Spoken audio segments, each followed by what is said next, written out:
If you guys have been following Third Wheel Exclusive on any of the social media accounts, then you already know back in July, I started building Cup Car 2.0 with the plan of making the most visually immersive sim rig possible. And in order to help support my mission, I've used some of the most racing inspired gear I could find, starting with the Sabelt S99 Cockpit and a Sabelt GT Pad Seat. Then I've added a Simline GT3 R racing wheel, and then went to work on building the dash. I've tried to get every detail as close as possible so it matches up with the screen really good. And even the button box came out really nice. From the original build, I've kept the 3D printed side impact bar and the net quick release. Now, if you've been waiting to see Cup Car 2.0 really come to life, this is the video you're going to want to stick around and watch, because this is going to be the biggest transformation yet. We're going to take Cup Car 2.0 from an open concept to a fully enclosed sim rig. We're talking roof, roll cage, passenger side, fully enclosed panels, maybe even at least one door panel. But before we can do any of that, we got to start with a little road trip. And the only reason I'm filming this is because this might end up being a little bit funny. So my little Land Rover LR2 is literally my only option for transporting two 4x8 panels. So we're gonna head into Home Depot and see how this works out. Of course, the one day I actually needed it to not be windy, and it's windy.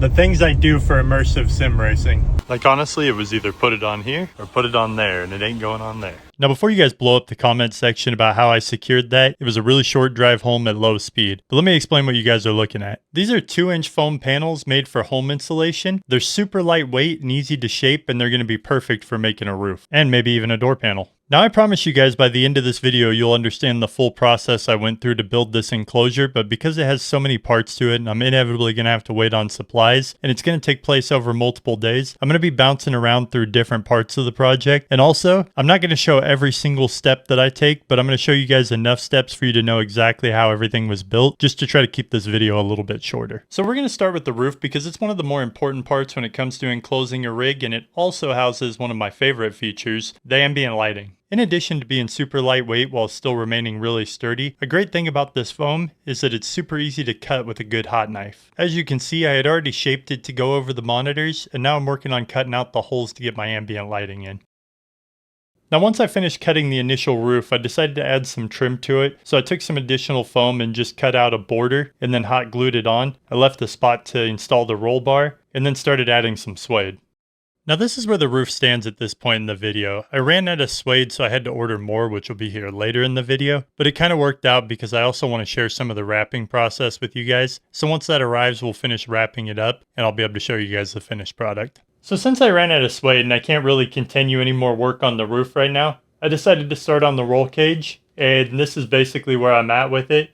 You can see I 3D printed my own connections and then used black PVC pipe to connect it all together. On the back side here, you can see there's little screws. These will all face towards the top so they won't be visible, but they hold everything in place so that it's sturdy, it's not going to come apart. And basically these two bars right here will sit right on top of the monitors. It'll help to support the roof, and it'll also help just in holding up the roll cage. And the way I've designed it, the ends of the pipes actually get lost into the sides of the roof, as you guys might have noticed earlier. So I think it's going to look really good, and I think it just came out really clean. I'll add a few legs onto the back here later in the video, and that'll give me a spot to connect the racing nets. So as you guys can see, it fits snugly right into the roof, right where the trim pieces are cut out, so it'll reach all the way across the monitors, and at the same time, you can't see those extensions going out to the side, and it just looks like the roof and the roll cage just blend together to make one piece. Now with the roof in limbo and the roll cage pretty much done, I can move on to answering a question a few of you guys have had about how I'm going to enclose the pedal area. And the thing is, I want it to be super immersive, but at the same time I need to be able to strip it back in case I want to swap out parts or work on it, or just in general in case I need to do a review or something without all this paneling on it. So I wanted to use something really lightweight, and I think black foam board is going to be the way to go for this project. So I'll use a little bit of black foam board, some Velcro strips, and just connect it directly to the rig. So let's put these on and see how it looks. Now you guys can see back there in the back that I've already put two panels up against the wall. They don't even need to be attached because the two panels I'm adding will help hold it in place. For this one, you can see down at the bottom, I've got two cutouts for the cable management. So we're gonna just slide this right in place here. See if I can grab both of those. Tuck down under the rig and should go right there just like that. So the only thing I need to do now is add a little Velcro to it. Put one right up here towards the top of the bar and one down here towards the bottom. And if we come back here, you guys can see once I put the other panel on, it looks pretty clean. Now climbing back up in here is not ideal. It is a bit of a workout, but we're gonna get in here. I would love to have brought you guys all the way in, but there was just no way that was gonna happen. Can barely get myself in here. Nothing would mess up immersion like a sticker in the wrong spot. Add a few more Velcro tabs. These things would probably stay in place on their own with as hard as I've got them wedged in there, but I'd rather not take the chance. Now if we drop down in here, you guys can see the entire pedal housing is completely blacked out. So when I started this video, I thought we'd be upgrading the monitors as well, but there ended up being a whole situation with that and I ended up having to cancel the order. So unfortunately, I won't be able to upgrade the monitors in this video, but all the other supplies have come so we can finish wrapping the roof and get the roof and roll cage installed. Now let me just take a second to mitigate expectations here, because by no means am I a wrap guy or an upholstery guy, and I want to make sure that I'm clear with myself and you guys about that. This is not going to look perfect. However, because it's an immersive piece of the sim rig and immersion, a lot of the immersion comes from peripherals, it doesn't have to be absolutely perfect to be super immersive. So let's get it wrapped up. I think it's also worth mentioning that removing the backing on this, on a piece this long, is a massive pain. Like, it's gonna get stuck to itself, but we're gonna go for it. The one thing I will say that's cool about working with this stuff is basically you can lay it in, peel it up a little bit, rework it. It kind of comes out okay, but I am not looking forward to peeling the backing off. I'm hoping I can start one side and then just kind of roll the paper back off of it so that hopefully it just doesn't stick to itself. That's really the only concern I have. I'm hoping because this stuff stretches a little bit that I'll be able to go end to end even though it's not quite reaching right now. See, even the paper doesn't want to come off of it.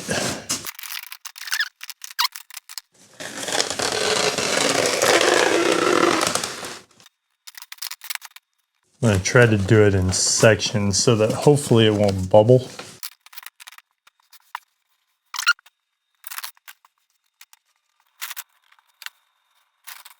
Oh, that is quite unfortunate, not unexpected.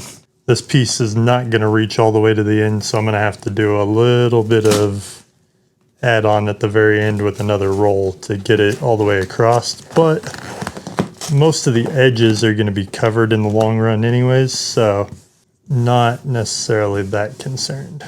So I've started cutting out the lighting, and ultimately my goal is to build kind of like a frame that slides up in here so it has clean edges anyways. But I'm just getting some rough cuts to get the holes made for the lighting. And I also am going to be able to use the remnants from one of these small lights to finish off one little patch over here that's not done. And it is going to be kind of patchwork together, piecemeal, whatever you want to call it. But I think ultimately, once everything's put together, it's gonna look fine. I've gone ahead and put the roll bar back on just so you guys can see more of a finished product. So you can see I still have some pink showing, and once I figure out exactly how I want to finish off the rest of it, I may wrap that in suede. I may just do like a cover over that end because that won't be visible anyways. And then of course I still got to figure out how I'm going to wrap the top. Still toss between doing suede or doing something else. We may not even get to that part in this video. The main goal is to get the interior immersion down. So in the interest of not boring you guys to death or taking forever with my horrible skills at wrapping, I decided to go ahead and finish up the rest of the wrapping off camera. Now for most of you guys, when you think of the passenger side in an immersive sim rig, you think of diamond plating. But there's no diamond plating in a cup car. So I went with this vinyl wrap that's kind of a gray, shiny, metallic looking appearance somewhat, so that it would be a little more immersive and match the car more properly. So this is the passenger side floorboard. You could see I wrapped the vinyl. I put a little bit of suede on the side that would be facing, where you can see it. Basically, it should look fairly decent for now. And this is actually a super simple piece that's built right here. Ultimately, I've had this around for a while, and it's just dry erase board. with a few little pieces of wood stuck in here so that it holds everything together. It's really flimsy. It's not like something you could sit on or put a bunch of weight on, but it works for the purpose we need it for. So we can get this installed. Now this is kind of a temporary solution. I may have a much better solution for all of this coming pretty soon, but you can see over here in the corner, I've added some of those same dry erase chalkboard panels. Once I get the passenger side in, it'll help make all that blacked out and make it more immersive. Now I'm going to start by trying to get the floorboard in place, then we can move on to the roof. And then once all that's in place, we can go to the lighting, which is kind of the last step I want to get done for this video. I did really want to get a door panel done, but I'm thinking that's going to have to wait. So for now, if we can just wedge this passenger side in here, which to be quite honest, I expected to be problematic. On some level or another, it is. I expected that to be tight to get in here. I did not expect it to be that tight. So with all that in place, I can finally get the fire extinguisher back in its rightful home. I had to take the wheel off to get in here to move the floorboard, which can go right back in its home. And we should be ready for a roof. Now this thing's not completely done, but it's going to be good enough to get through this video. Can at least get it in place, center it, and get the legs on. So I've got these two extensions that'll come out the backside here. Should plug right in. I have to readjust my bezel kit. They're already beat up anyways, so we're not too worried about that. Got the base of the legs right here. And just throw those right in there.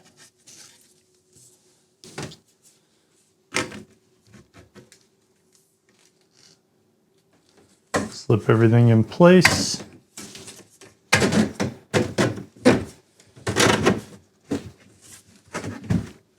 Now there's still some work to be done with the roof, but I'm not going to get to it in this video. First off, the bottom's going to have to be adjusted and mounted directly to the rig. Otherwise, I'm not going to be able to put the nets on there and have it be stable.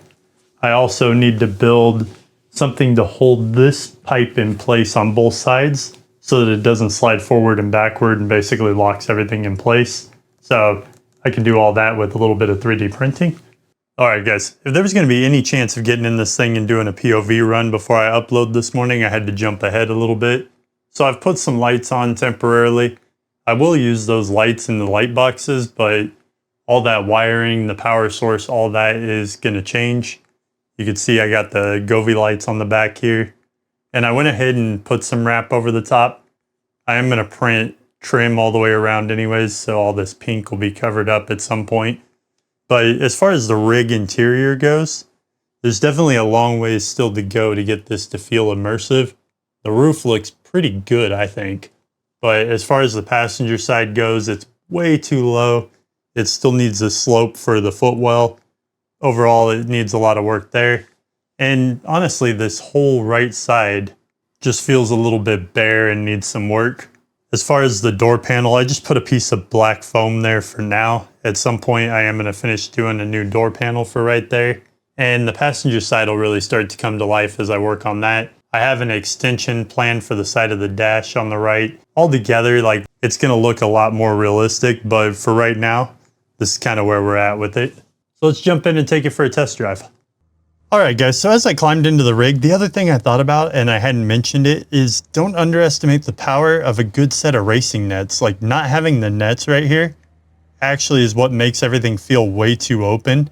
I honestly could probably skip doing anything else and just put really good nets right here, and that would sell the whole thing, but I don't want to do that. I am going to put nets, but that's not the only thing that's going in here. This thing needs to be 100% true to life. I need to build this whole section up. I got a whole door panel to do over here. Like, there's still a lot of work to do. But for now, let's take it for a little test drive. I probably also need to tune the ambient lighting because everything's in a different position now. But there's still, I still planned on at least another month on this build. So we're not even close to done yet. I do feel like we got a good leap forward though. Now, if you guys have been watching the channel for a while, you know I like to run Nürburgring, especially with ambient lighting and for testing, because it just has really good lighting system. I'm not really trying to push it, I just wanted to get a feel for what the POV was, see how the lights are reacting, let you guys see inside the cockpit a little bit.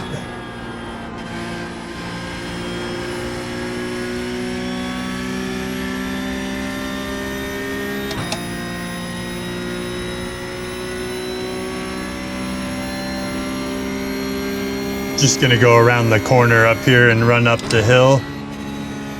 That'll be it for the test drive. I'm not planning on doing a long run around this track.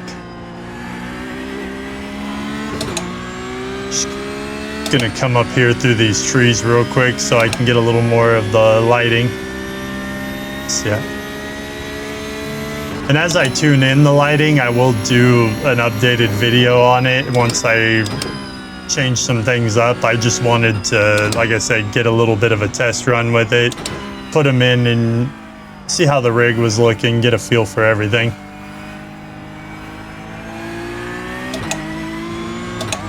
And there's a lot of aspects of it that do feel really good. It's just not quite there yet. Probably not bright enough on the GoPro because this thing just sucks light, but hopefully we can get it a little bit brighter and get all these details to come out a little bit more. Now with the rig fully enclosed, it's time to get really into the details on the rig, but I'm going to save that for another video. I need to know from you guys, was this video detailed enough? Was I too detailed? Would you guys have liked it to have been shorter? As I'm doing this build, I just want to know kind of how much of the steps you guys really want to be involved in. I try to be conscious of your time and limit how much time I take on a video, but if you guys really want all the details, I'm happy to share them. Now, I wouldn't be able to take Cup Car 2.0 to the level that it's going to hit by the time it's done without the help of my sponsorship team. So if you guys haven't checked them out, go check out the affiliate links in the description. Many of them also have exclusive discounts that they've provided me to help save you guys money. So if you're in the market for anything sim racing, make sure you guys take a look at that. Now, just to be clear, I recommend these brands because they're brands that I truly like. They're brands that I sought out for this project and wanted to have involved, not brands that just volunteered or asked me to be involved in it. I truly wanted to bring you guys good quality gear and try to secure good discounts for this stuff. So I don't want you to think that I'm just out here peddling everything under the sun. This is very specifically chosen brands that you guys can trust, that I personally work with and enjoy the products that they provide. And if you're new to the channel, or you just haven't done it yet, make sure you hit that subscribe button and ring the bell. Until next time, I'll see you guys on the track.